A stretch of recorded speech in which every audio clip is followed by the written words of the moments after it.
बर्तमान आम आ गोटे धारा को जीवा एपिसोड को जीवा। प्रथम कथा हूँ कौन ना सेपटे मीनजीवी माने गीत गाँव से गीत समूह बहुत सुंदर लगुच मन को अतीन्द्र राज्य को नहीं जाऊँगी।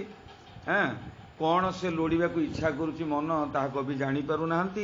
हाँ संगीतटी हूँ गलानी तो गला कथार संगात कवि सूर्य बलदेवर रचना बलदेव रथ रचना आउ काव्यटर ना हूँ किशोर चंद्रानंद चंपू। ठीक अच्छे तेणु तांकु मध्य सम्मान दिखाई जे तुम जशो देहरे तुम्हें कौन अट ना तुमर माटीर देह को श्मशान सीना ग्रास कर अर्थात तुमको आम मांस हाड़ रक्तपूर्ण देहरे देखिपर ना किंतु तुमर जश चिरदिन को अम्लान हो रही तुम्हें से आयुष्मान अट तुम्हें अमर अट। पुनश्च कौन अच्छी ना पुणी फेरी से मीन जीवी मान पाखु जो मैंने नौका धरिकी नाव धरिकी फेरी आस मुहाण आड़ू फेरी आस निज अंचल को निज स्थान को निज घर कथा मन पकईकरी। तेणु कवि कहते जे मीन आकर्षण आसे पोतपाल।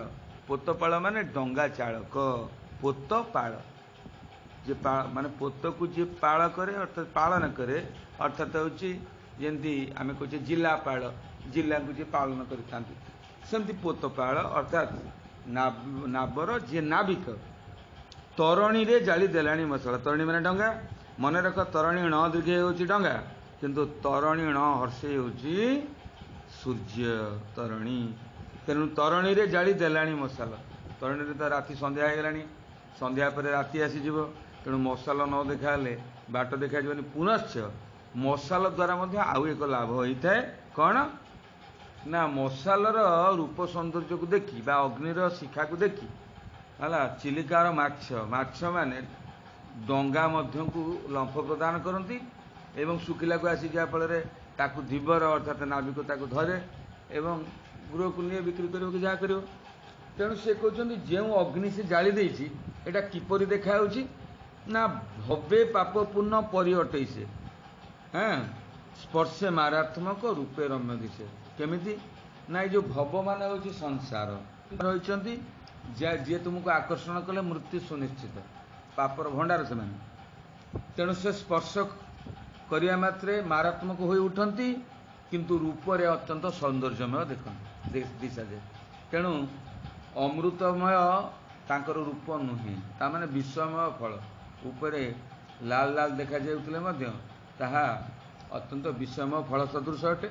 तेणु कविटी कहते जो मसाला से जाली या अति सुंदर देखा जाउछि किंतु या स्पर्श करिया मात्रे हाथ जली जीव। तेणु स्पर्श करिया मात्रे ये मारात्मक अटे अत्यंत भयंकर अटे। केमिति ना से संसार सागर रे पाप मूर्ति माने अछंती जेपरी से पाप भीतर को सब बेले तुमको टाणी नियंती ठीक से भली ये मसाला मध्य माछ मान को आकर्षित करुछि। केमिति पाप गर्भे जेने पड़े अज्ञान अज्ञान लोक जमी पाप गर्भरे पड़ जा मात्रे कौन करे ना तार प्राण जाए ठीक सेमती तरी गर्भे तरी माने डंगा तरी गर्भ को गर्भे मीन डे देवे प्राण यही जो ज्वलंत मसाल को देखी ता द्वारा आकर्षित होई से डंगा मध्यम को डेइमे फल से प्राण दान करेंगे।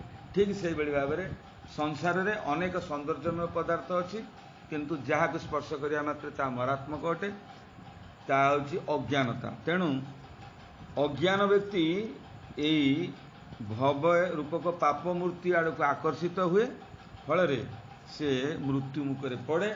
ठीक माछ माने जमती डंगा गर्भ को डेई कार ना कहती मसालर आलुओ को देखिक आकृष्ट हो दियंती सत किंतु मृत्यु मुखरे पड़ती।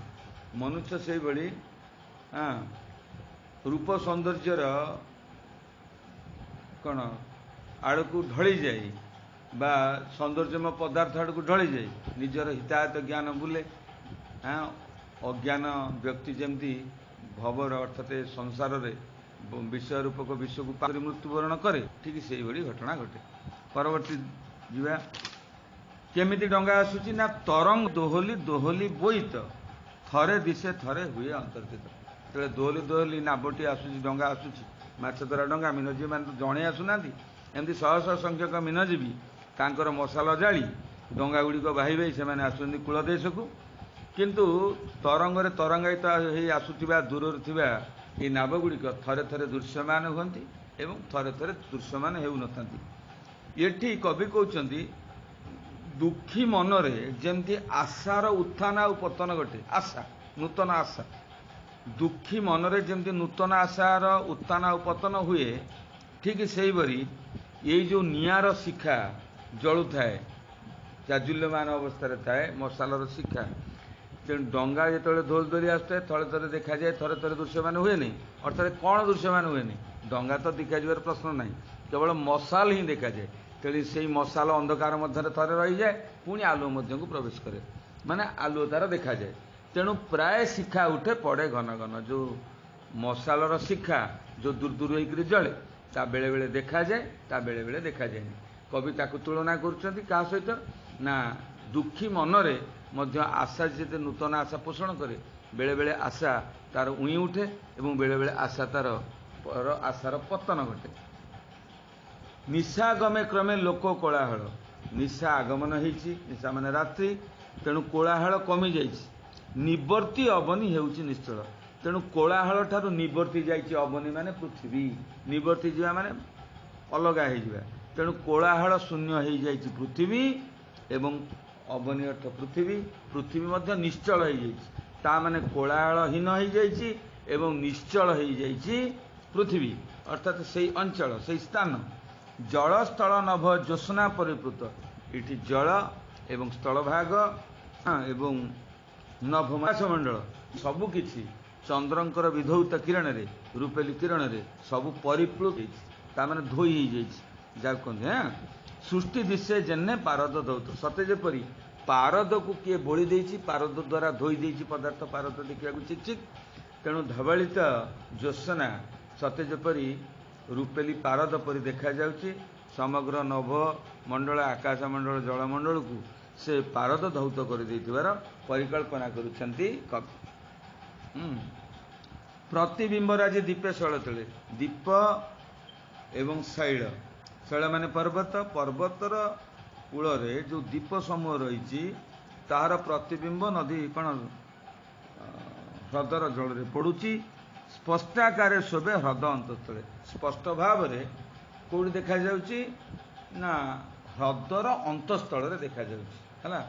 तेणु धीरे दूरे अच्छी पारिकुद मालुद नामक जोड़े दीप, तेणु अस्पष्ट भाव में ता छाई पराय देखा जाए बोली कवि मध्य आगुरी कहते। हाँ, क्षीरोद सदर ज्योत्स्ना नभे भासी दिशंती विशद गिरी वन नासी। एवं एतिक रखिया, धन्यवाद।